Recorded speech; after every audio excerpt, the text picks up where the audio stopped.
সূর্য যেমন ভালোবাসে দিনকে, চাঁদ যেমন ভালোবাসে রাতকে, ঠিক সেইভাবে আমিও ভালোবাসি তোমাকে।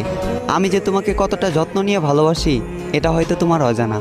দুর্ভাগ্য আমার, আমি শুধু তোমার ভালো লাগা ছিলাম, তোমার ভালোবাসা না। এমন একটা সময় ছিল শুভরাত্রি না বললে রাতে ঘুমোতো না, শুভ সকাল না বললে ওই দিন আর ভালো যেত না। আজ বহুদিন হলো তোমার সাথে কথা হয় না, বন্ধ যোগাযোগ। ভাগ্যিস জন্ম একটাই, নয়তো দ্বিতীয় জন্ম তোমাকে চাইতাম, যদি পেতাম দ্বিতীয়বার জন্মানোর সুযোগ। আজ থেমে আছে আমার জীবন, ভেঙে দিয়েছো তুমি এমন। তোমার জায়গাটা ছিল এই বুকে, তুমি হিনা এ বুকে ক্ষত। চোখ দিয়ে বয়ে যায় অশ্রু, বর্ষার বাঁধ ভাঙা স্রোতের মতো। তোমার দেওয়া আঘাতে শুধু আমি আহত নই, বরং তোমার দেওয়া আঘাতে আমি জীবিত নিহত। চোখের ভাষা